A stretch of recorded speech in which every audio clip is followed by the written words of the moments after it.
Bismillahirrahmanirrahim. Assalamualaikum warahmatullahi wabarakatuh. Perkenalkan, nama saya Dinda Nindra Muhammada.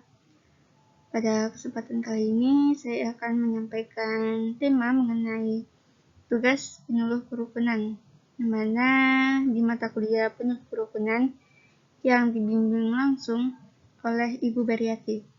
Baiklah, langsung saja saya akan menyampaikan apa sih pengertian penyuluhan itu. Jadi, penyuluhan itu merupakan sebuah fondasi ilmiah yang mana ilmu tentang perilaku atau behavioral science yang di dalamnya itu ditelaah pola pikir, tindak, dan sikap manusia dalam menghadapi kehidupan. Jadi, subjek ilmu penyuluhan itu adalah manusia yang mana sebagai bagian dari sebuah sistem sosial, dan objek materi ilmu penyuluhan itu merupakan perilaku yang dihasilkan dari proses pendidikan dan atau pembelajaran, yang mana di dalamnya ada proses komunikasi dan sosial. Kemudian sebagai sebuah ilmu, penyuluhan merupakan organisasi yang tersusun dari bangunan pengetahuan dan pengembangan ilmu, yang mana ilmu penyuluhan mampu menjelaskan secara ilmiah transformasi perilaku manusia yang dirancang dengan menerapkan pendekatan pendidikan orang dewasa, komunikasi, dan sesuai dengan struktur sosial, ekonomi, budaya masyarakat, dan lingkungan fisiknya. Kemudian, apa sih pengertian kerukunan itu? Kerukunan ini diartikan oleh Paulus Wiratama, yaitu upaya mempersatukan makhluk sosial dengan memberikan rasa kenyamanan dan ketentraman, baik individu maupun kelompok, dengan menggunakan konsep-konsep tertentu, agar terciptanya integrasi sosial dalam masyarakat. Sedangkan menurut Kamus Besar Bahasa Indonesia, kerukunan merupakan kesepakatan masyarakat yang dilaksanakan berdasarkan keragaman dalam kehidupan sosial, baik budaya, etnis, maupun agama untuk mencapai tujuan bersama. Dan kemudian, apa sih penyuluh agama itu ketika kita menggabungkan penyuluh dan kerukunan? Penyuluh agama itu termasuk suatu sebagai medianya atau tempat penyuluh kerukunan itu.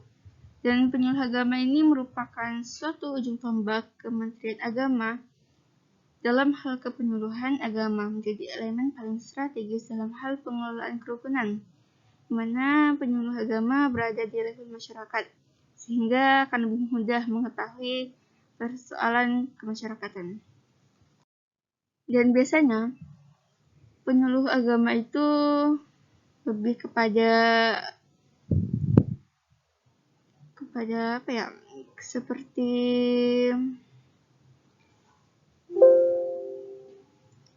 seperti apa? Kemudian bagaimana sih seorang penyuluh itu? Dan bagaimanakah para penyuluh dibutuhkan untuk menjaga kerukunan? Dan sebagai penyuluh kerukunan itu harus selalu siap sedia dengan berbagai pertanyaan di luar tema. Nah, kesiapsediaan seorang penyuluh itu terkait dengan kompetensi dan perspektifnya. Nah, kemudian apa saja sih tugas penyuluh kerukunan dalam kerukunan umat beragama itu? Di sini akan saya sampaikan bahwa sebagai penyuluh kerukunan umat beragama, tugas kita adalah mempromosikan pemahaman, toleransi, dan kerjasama antar umat beragama. Kemudian inilah peran penyuluh kerukunan agama itu terbagi menjadi 10. Yang pertama, di dalam pendidikan agama dan kebudayaan. Sebagai penyuluh kerukunan, kita wajib memberikan informasi dan pemahaman yang mendalam tentang nilai-nilai agama dan budaya masing-masing umat, dan mengadakan kegiatan pendidikan yang mempromosikan pengertian terhadap perbedaan agama.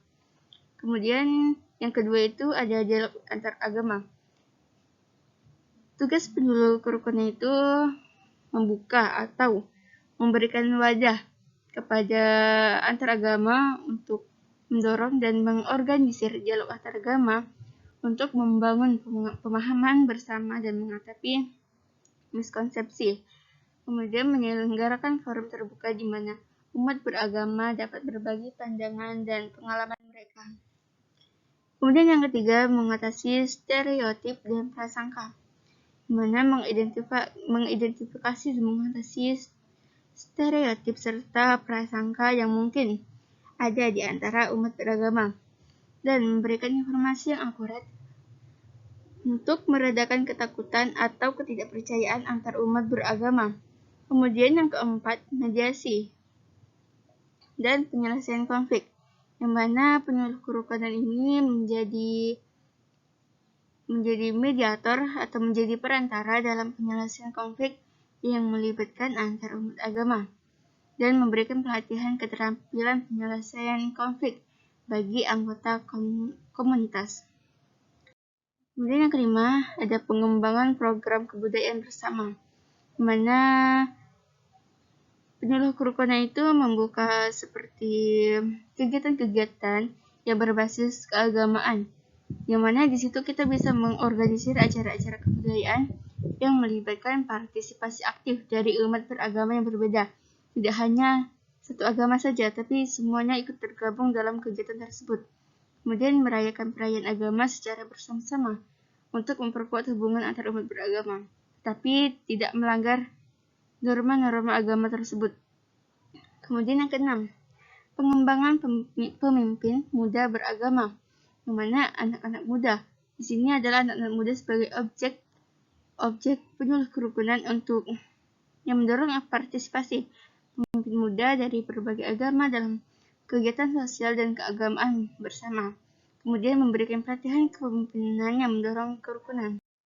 Kemudian yang ketujuh, penyuluhan tentang hak asasi manusia, mana menyampaikan informasi tentang hak asasi manusia yang merata untuk semua umat beragama, mendukung pemahaman bahwa semua individu itu memiliki hak yang sama tanpa memandang agama atau keyakinan mereka. Seperti yang dikatakan di dalam Pancasila ayat 1, itu ketuhanan yang Maha Esa. Di situ mengatakan bahwa kita berhak untuk memilih siapa Tuhan kita, siapa yang bisa kita yakini seperti itu. Kemudian yang ke-8 itu pembangunan kesadaran sosial, dimana kita sebagai penyuluh kerukunan itu memberikan informasi tentang isu-isu sosial yang relevan dengan umat beragama.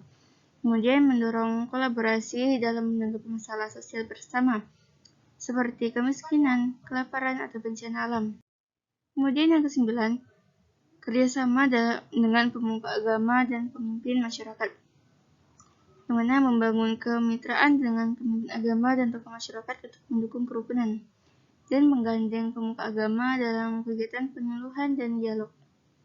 Kemudian yang ke-10, ada penggunaan media sosial dan komunikasi, yang mana di zaman Gen Z sekarang itu media sosial sudah tersebar luas. Media seperti Instagram, Facebook, dan YouTube, dan lain sebagainya, yang mana menggunakan media sosial itu merupakan saluran komunikasi modern untuk menyampaikan pesan kerukunan dan toleransi, mungkin di dalam bentuk video 15 detik atau 30 detik, atau bahkan seperti sebuah podcast mungkin dalam contohnya itu ada podcast yang Habib itu ya. Kemudian yang memanfaatkan teknologi untuk meningkatkan keterlibatan umat beragama. Nah, jadi itulah guys, 10 tugas penyuluh kerukunan, yang mana tugas-tugas ini dapat membantu menciptakan lingkungan yang mendukung kehidupan beragama yang damai dan toleran di masyarakat. Kemudian sumber informasi dapat berasal dari lembaga agama, lembaga pendidikan, literatur keagamaan, dan berbagai organisasi yang berfokus pada kerukunan umat beragama. Mungkin hanya itu saja yang bisa saya sampaikan, kurang dan lebihnya mohon maaf. Sekian dan terima kasih. Wassalamualaikum warahmatullahi wabarakatuh.